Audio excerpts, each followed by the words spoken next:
the middle-class writers who produced the novels and poems getting published by civil rights journals and white publishing houses, paid scant attention to the lives and preoccupations of the working class. The great exception to this could be found in the works of Claude McKay, the Jamaican poet who broke ground for black writing with the publication of Harlem Shadows in 1922.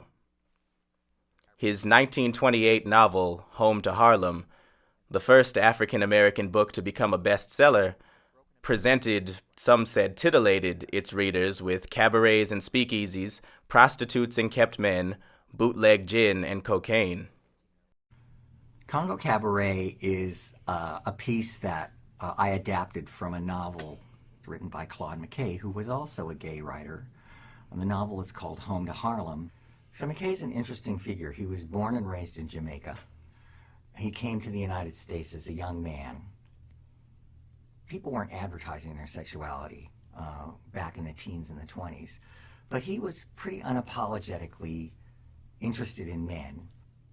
His friends and associates knew that about him. As a matter of fact, apparently he was somewhat predatory. But of course, in his public persona, he presented himself as a heterosexual. And in his writings, he depicts heterosexual men as his protagonists.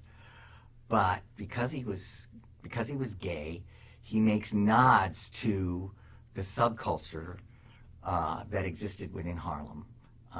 Which finds its way into his writing. In Home to Harlem, McKay describes the Congo, a fictional cabaret that hosts not only the familiar pansy, but the much less well-known character of the masculine gay.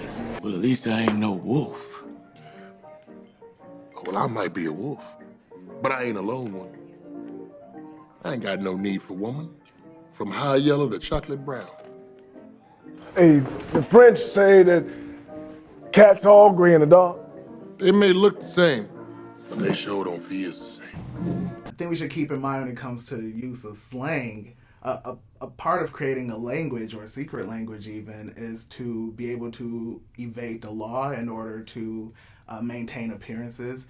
Keep in mind, if you're caught in homosexual relations or at a party, your name could be published in the newspaper. Or you could be jailed. Yeah, you can lose your job, you can lose your family, you could lose a lot. So a lot of times the slang is a way to only speak to the initiated. Who's the baby doll over at the Wolf's Den? Oh, that's my new dancing partner. Another entertainer?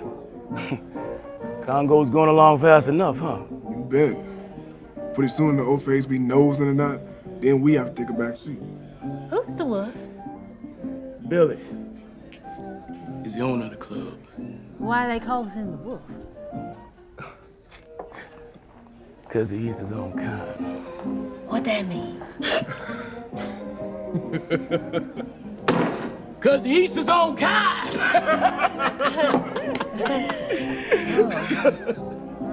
Well, I guess I's the happiest, well-feddest wolf in Harlem.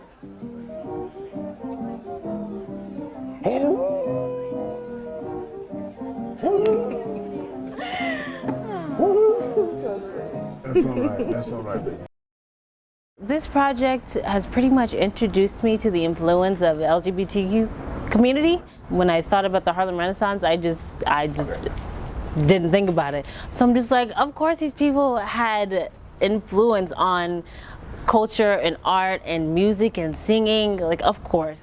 And obviously there are references to some of the queerness, but I didn't really know as much about what the world looks like. And there's something about seeing the world on screen, seeing it in front of you, that can potentially give it more life than when you're reading about it.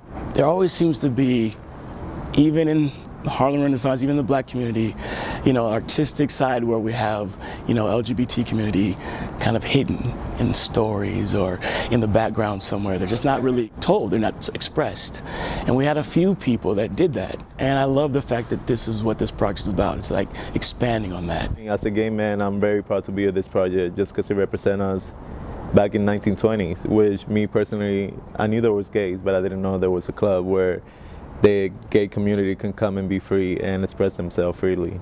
which is beautiful. I wasn't surprised by anything in this that it was 100 years ago now. I mean, I feel like these are universal stories that have been told over and over and over again. And it's such an incredibly rich part of American history, but we don't really hear that much about queer contributions to it at all. So it's really exciting to me to see these things come together.